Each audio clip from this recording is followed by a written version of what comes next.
Hi, I'm Mike Maloney, and I want to thank you for being here. The reason that I'm making this video is I believe that there is something very big and very dangerous coming at us very fast right now, and I want as many people to be prepared as possible. This is the first time in history that there has been an everything bubble. Back in the year 2000, it was stocks. In the year 2008, it was stocks and real estate. This time it is stocks, real estate, and bonds, and they're all in some of the biggest bubbles of all time. And when this bursts, it's going to be devastating for most people, but it doesn't have to be devastating for you. So this is how to survive the next 4 years. It has nothing to do with either political party. This is just finance. This is just economics. If you haven't seen one of my videos before, I'm Mike Maloney. I wrote the best-selling book on investing in precious metals. I used to tour the world with Robert Kiyosaki of Rich Dad, Poor Dad fame, speaking to audiences everywhere about the economy and how it affects them. I also have a video series called The Hidden Secrets of Money, where we tour the world and follow the history of money and show the economics that was going on at the time and how governments keep on making the same stupid mistakes over and over again and how it affects your life today. Back in 2005, there were certain indicators that I was watching that were telling me that there was going to be a stock market crash and a real estate crash. And I started warning people so that they had time to get prepared. I was warning them all through 2005, 6, and 7. Well, those same indicators and some new indicators that I've been watching are flashing red again, telling me that it's time to get prepared for the next big event.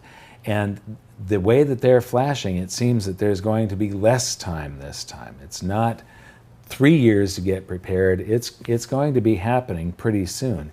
And like I said, this is the first time that there's an everything bubble. We are going to be covering the stock market bubble, the real estate bubble, the credit/debt bubble, which is the bond bubble. We're going to be covering technological risks and geopolitical risks, but most importantly, how to get prepared. So let's get into the evidence right now and take a look at it. Let's start the everything bubble with the stock market portion of the bubble. I'm going to present a few charts here, but they're fairly easy to understand, so stick with me. This is data compiled by Dr. Robert Shiller of Yale University, and he's gone all the way back to the 1880s and compiled what's called the price-earnings ratio. He's recreated the S&P 500 by putting together the 500 largest companies in the United States at the time, going all the way back into the 1880s.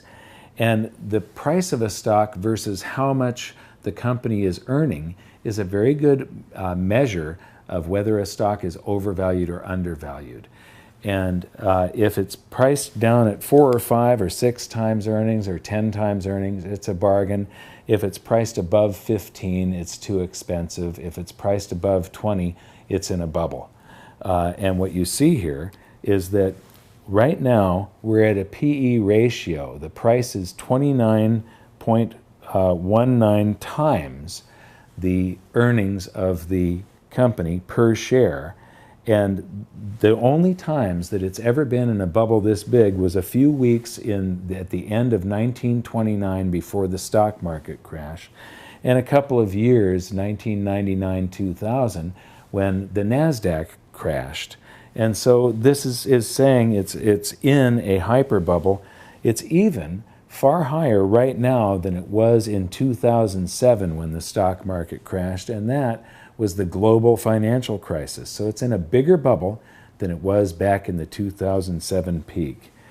This is margin debt. And one of the things that's important about margin debt is when people buy stocks by borrowing currency to pay for this stock, they can get what's called margin call.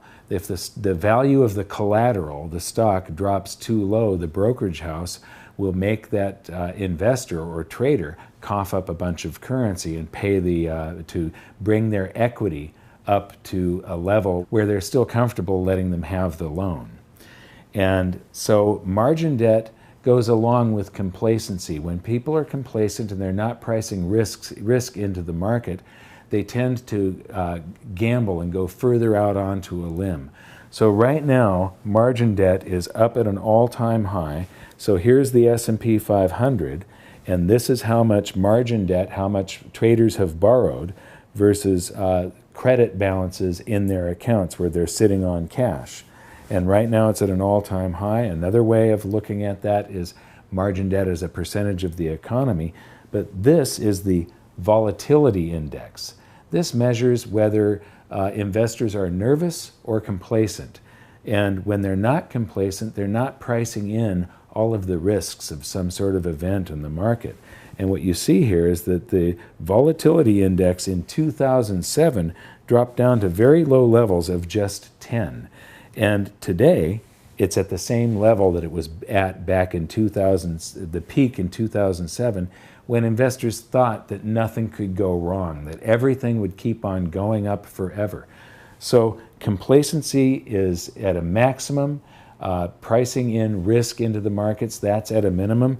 And we are leveraged out to where this is the margin debt as a percentage of our economy.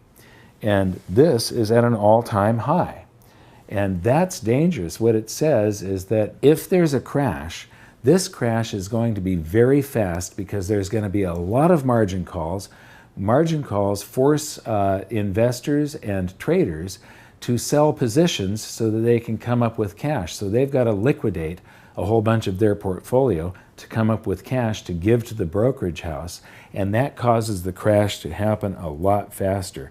So it's one of the indicators, and it's also a signal of a crash being very violent. One of the authors that I like reading is John Hussman of Hussman Funds, and he's a great fundamental analyst. He isn't a technical analyst trying to look at patterns in the stock market. What he's looking for is the fundamental health of the economy and the stock market. And he wrote an article recently called Exhaustion Gaps and the Fear of Missing Out. And basically what is driving the market right now is the fear of missing out.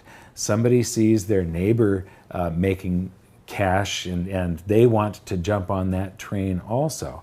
And a gap in the market is something you need to know about before I show you his chart. He didn't explain what a gap was in his article. But when a stock is going up and trading during the day, and there's a range to that trading, and then the next day it gaps up and opens up at a higher level than it was the previous day, and it doesn't come back down and visit that same trading range, it leaves a gap in the chart like that gap and this gap and this gap and this gap. Now, those gaps are a certain signal that something is going on, and one interesting thing about gaps is there was a study recently where they studied the Dow Jones Industrial Average, which is 30 stocks, and each of those 30 stocks was studied separately, and the people that were conducting the study found that over 91% of the time, the market will come back down to fill those gaps. It'll cover that area. There's some gaps right now. The market will it's got a 91 to 92% chance that it's going to come down and fill those gaps. Now, John Hussman found that when gaps of greater than 0.5% occur within 2% of the all-time high, and this chart is all within 2% of the all-time high of the S&P 500, that is a signal that there's an exhaustion of the market, that a lot of the currency that's available, the potential suckers, if you will, getting into a market at the top, the number of those, the amount of currency that can come into the market is becoming exhausted. And he developed an indicator where if it's within 2% of the peak of the market, the all-time high, and these gaps occur of greater than 0.5%, that's an indicator that we're near a market top. Now, the S&P only goes back to 1950. So he also included the Dow Jones Industrial Averages, which go back all the way back before the crash of 1929. And he added some even greater filters. The stock market has to be in a condition where more than 50% of the advisors are bullish, and where the Shiller PE ratio that you saw earlier is above 18. And like I said, we're above 29 right now. And when he did that, you can see that this indicator flashes at certain times, and it was just weeks before the 1929 stock market crash. And then weeks before the pullbacks in the 60s, and this pullback in the 70s where it flashed right at the top, that was a 50% market retracement. So you had 50% losses that you could have avoided if we had access to this data back then. Right at the peak of the 1987 stock market bubble and then crash, it told people, this indicator would have told people to get out of the markets before that crash. It flashed a few months before the peak in 1999-2000 when the NASDAQ crashed. It flashed right at the very peak of 2007, and it's flashing again, but it hasn't just been one indication that the stock market is topping. It has flashed 5 times now in just the past few months.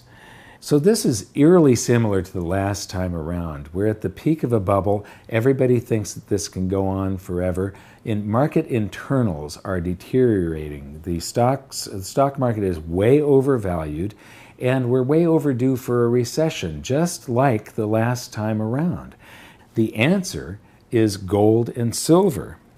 The last time around, if you had switched from stocks to gold and silver, even if you were a year early and stocks continued running up another 10%, when they crashed, the stock market crashed 62.8%. But gold rose significantly, and there was a pullback when the stock market was crashing because of margin call. Any trader that had both gold and other stocks on his platform had to, if he was out on margin for the other stocks, he had to liquidate his gold also to pay the brokerage house. And gold ended up gaining 40%, where you would have lost 62.8% in the stock market. And the one thing, Warren Buffett, his #1 rule is don't lose money. The #2 rule is don't forget rule #1. And the reason he says that is because if you lose 50%, you have to make gains of 100% just to get back to even. And it's hard to make gains of 100%. It's not a real easy thing to do. So losses are very hard to recover from. You want to try and prevent them at all costs, and now is a time to try and prevent them. The next bubble in our everything bubble is the real estate bubble. Now, in 2008 and 9, real estate crashed in the United States and Great Britain, but in Canada, Australia, New Zealand, and China, the real estate bubble just took a breath and kept on running. This is an article from Maclean's. It's a Canadian publication, and they're saying that the Canadian housing bubble looks disturbingly familiar. And this is another article that says Home Capital, they're the biggest mortgage lender in Canada.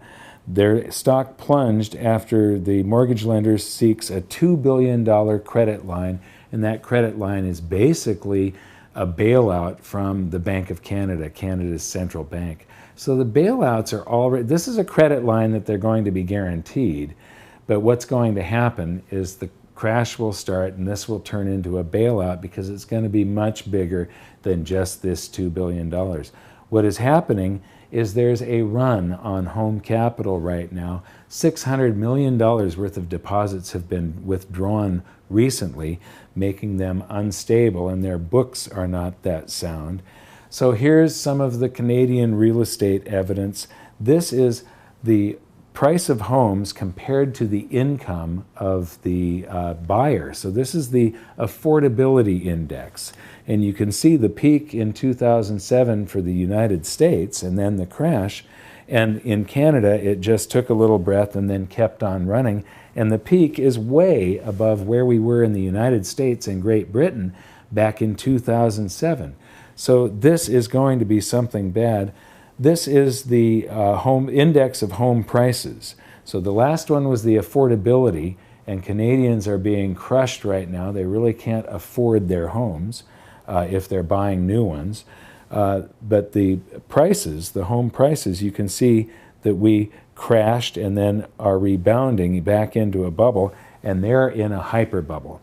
So what I see here is that this crash could start in places like Canada, Australia, New Zealand, or somewhere else around the world, China, and it'll start to sweep over the world. We're overdue for a recession, like I said, and there will be a devastating crash here, and it'll go into real estate and the stock markets because our real estate is also in a bubble in the United States. This is Robert Shiller again from Yale University, his data, and he's got home prices here going back into the 1880s, and they're indexed. So if everything was at fair value compared to the rest of the economy, this would be a straight line.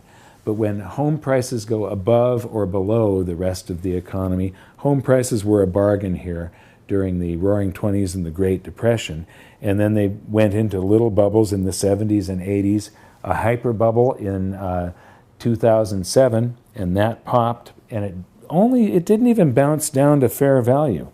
And then it went back into a bubble. And what I want you to see here is that where we're at today, there's only been in a bubble this big or slightly larger for just 2005, 6, and 7, just a few years in all of this data going all the way back to the 1880s. So this suggests that when the next recession comes, we are going to see stocks and real estate crash. Now this gives me such a sense of deja vu. It is eerily similar to the last time around. If you replace the name Home Capital with either Northern Rock in Great Britain or Countrywide in the United States, those entities got into trouble. Their depositors started withdrawing funds. The mortgage-backed securities came back to bite them in the butt, and they needed bailouts, and it caused this cascading effect of the global financial crisis of 2008. And here we have Home Capital, and the same story is starting again. Now, I'm going to give you that copy of my book at the end of this video. On page 103, if you read about that, I end it, with the Bear Stearns collapse. And I said that there's going to be a bunch of big bailouts and there's going to be huge currency creation, and boy did that come true. I got the chance to write that in April of 2008. The book came out in August. In September, the bailouts began, and before the end of the year, Ben Bernanke had doubled the amount of paper dollars that exist, base currency. And then with QE2, they added another 100%, and QE3 another 100%, and we ended up with about $4.2 trillion worth of base currency, where just a few years before, it had been $0.8 trillion. And this is the reason that you need to protect yourself, and the answer for this was also precious metals. This is a chart from 2007 again, but it goes all the way to today. And the stock market crashed, and then it had to rebound from that crash, and it's up. But gold, if you had switched to gold back then, you'd be up almost double whatever your gains were for the S&P 500. So the next bubble that we're going to talk about in the everything bubble is the bond bubble, which is the credit/debt bubble. And what you see here is this is the 30-year Treasury bond. And this is a perfect bull market from 1981 until today, that minimum in 81 until today. And, there's nothing that I can say that's bad about this chart. It is a perfect bull market. The only thing I can say that's bad about it is this has been going on for 36 years. So no bull market can go forever. Toward the end of a bull market, some things whatever it is that's in that bull market that's been rising for all those years is now becoming overvalued compared to the rest of the economy, and it's in a bubble. And all bubbles pop eventually. Another thing I want to say about this is the bond price going up. that is the inverse of bond yields. So the interest rate goes down as this price goes up. So if you take to get a really long perspective on the cycle of bonds, that they go up and they go down, we're going to go to some of Dr. Robert Shiller's data again from Yale University. And this data goes back into the 1880s. And here we have a cycle right here. And if you look at the trough where the cycle hits its lowest interest rate and then interest rates start reversing and start going up and then back down into a trough again, what you discover is that this cycle is even. The number of years on either side of that peak is almost exactly the same.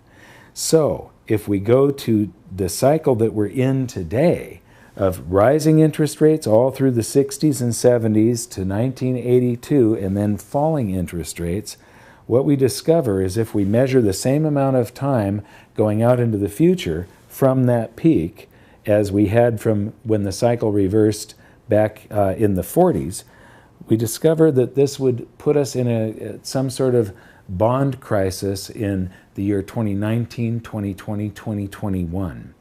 And the thing about bonds is that that goes along with a shift in the world monetary system.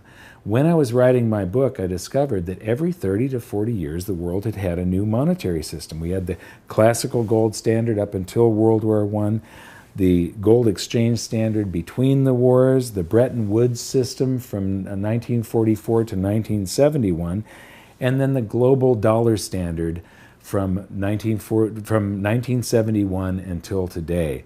And the thing about this is the worst designed out of all these systems is the global dollar standard. It was just like the default. It was what was left after the Bretton Woods system. But it's developing stress cracks and beginning to fall apart very quickly, and people aren't paying attention to this enough. But history is about to repeat. This is going to start to crumble. There will be an emergency meeting of the G20 finance ministers or something like that, and there will be a new world monetary system. And when that happens, it's basically a new world monetary system is going to equal a currency crisis this time, because these were baby steps off of gold from full gold backing behind the dollar to nothing. And this time we're going to be going from nothing to something.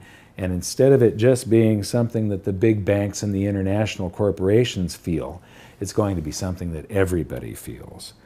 And so what is this crash going to look like? I think it's a two-stage crash. It's going to be, I've talked about the roller coaster crash now for years.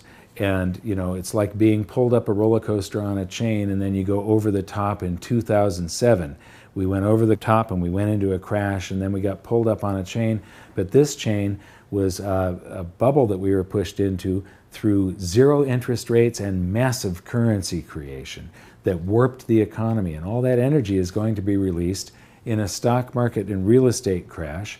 But during that crash, investors have been taught that the safe haven to run to is U.S. bonds. And so at first, I think we're going to get a pop in bonds, that they'll go up again. Interest rates will fall even further.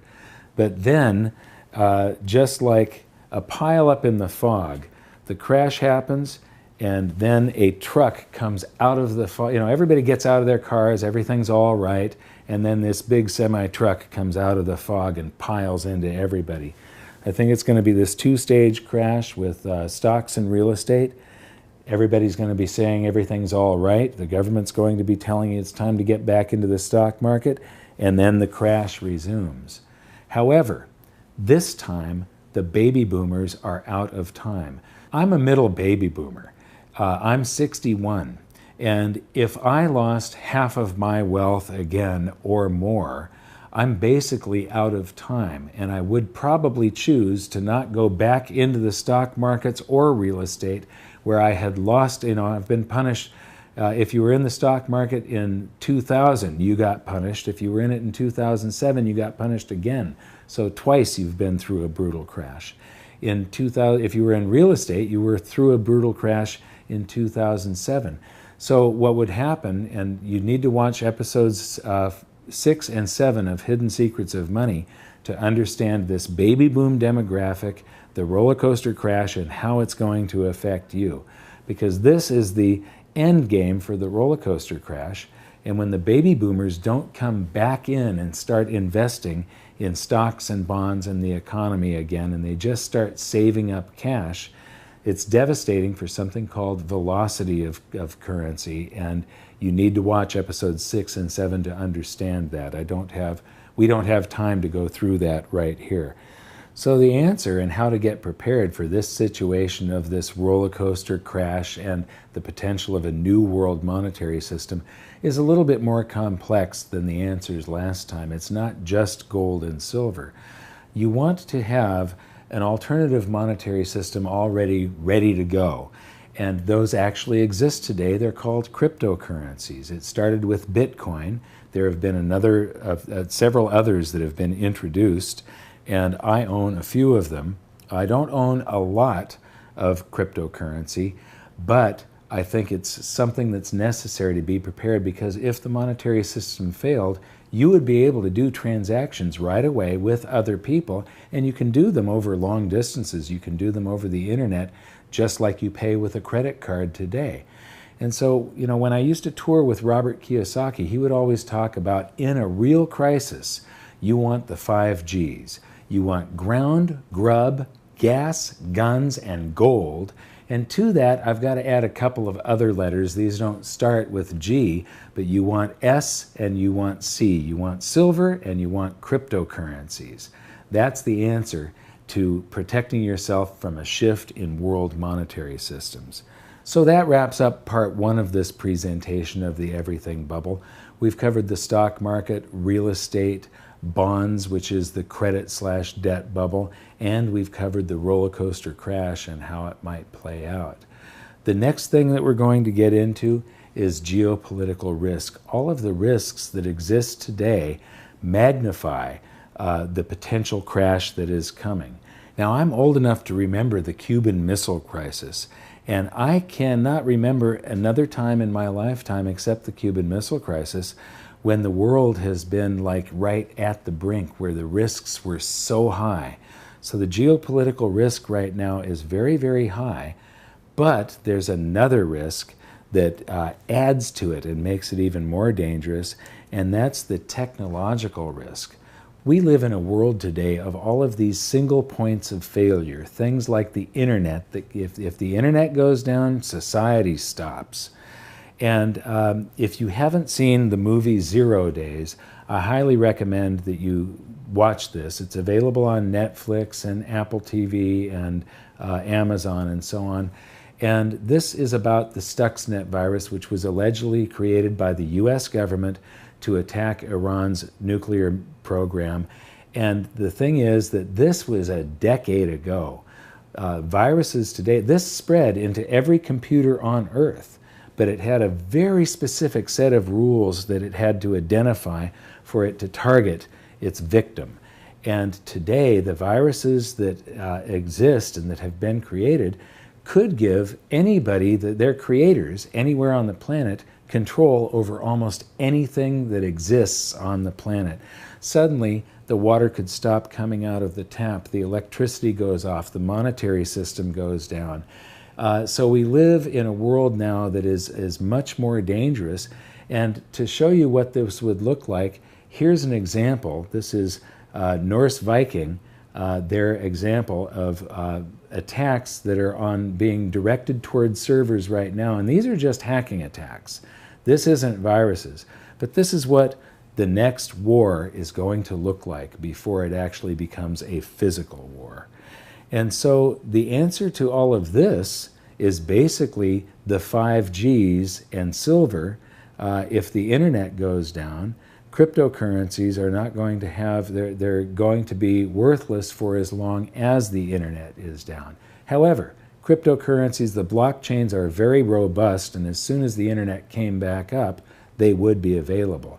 But you can't rely solely on cryptocurrencies.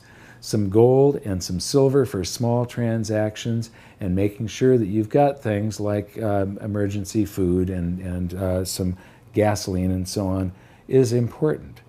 So, I've said many times that the answer is gold and silver, and I've said some cryptocurrencies, but gold and silver are actually some of the most undervalued assets in the world.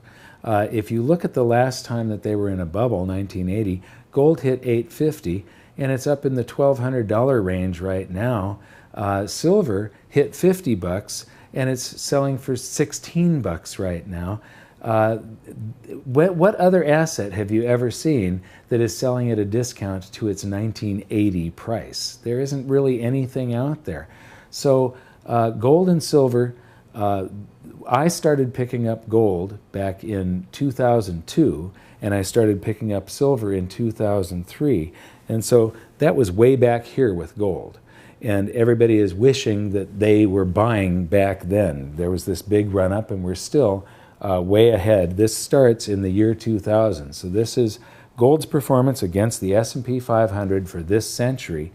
But the thing is, we've been in this brutal bear market now for 5 years, and what I am seeing is a very good sign. And that is something that's called capitulation. It's something I've been waiting for and looking for, and I believe it's here. And the third phase of the gold bull market is going to begin sometime soon. What does capitulation look like? Well, what you want to do when you buy something is buy it when nobody else wants it. You want to buy it when it is the most unloved and ignored asset possible.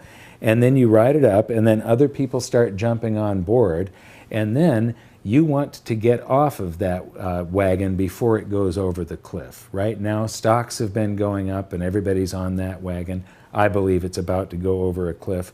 When it goes over a cliff, gold and silver take off like a rocket. So that's where I want to be. But the proof that gold and silver are very unloved and ignored right now, and that the opportunity is coming up, is in the U.S. Mint's sales of gold and silver. This is the dollar value of gold and silver eagle sales from the U.S. Mint. And what has happened here in just the past months, the blue bars are gold and the silver bars in between are silver.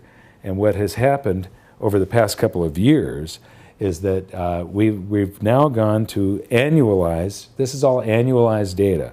So if sales continue like they have been for the first 4 months of 2017, that's the amount of gold and silver eagles that the U.S. Mint is going to sell, which means that nobody wants it right now. It's unloved, it's ignored, and that is the time, that's a signal that it's time to buy. But here's the thing, they're not unloved and ignored by everybody. Right now, Russia and China are some of the biggest buyers of gold on the planet, and when you add India into the mix, there are months where their buying exceeds all global production on the planet.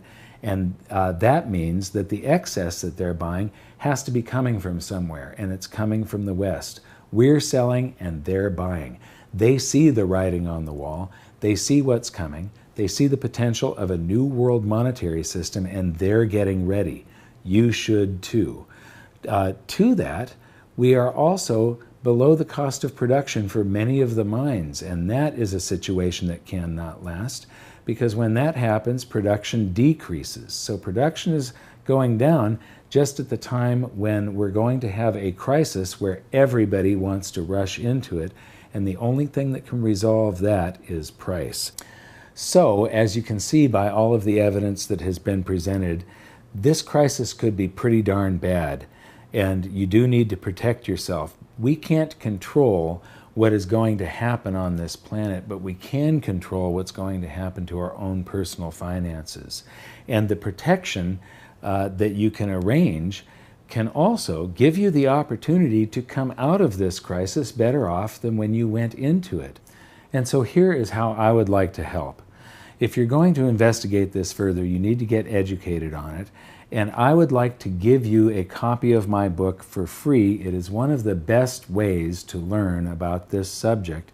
It contains everything that you need to know about investing in gold and silver, such as how to avoid the pitfalls and not get scammed, how to develop a plan and execute it, what types of metals to buy. Is storage best for you, or is taking delivery best for you? How to put gold and silver in your IRA. And so all you have to do is give us your email address and you can download a free copy instantly. And you can also select, if you wish, to have a physical copy of the book mailed to you for just the shipping and handling charges. The book is free. So until next time, thank you very much for watching this video. Please make sure that you subscribe to this channel and share this video with everybody that you care about. We'll see you in the next video. Thank you.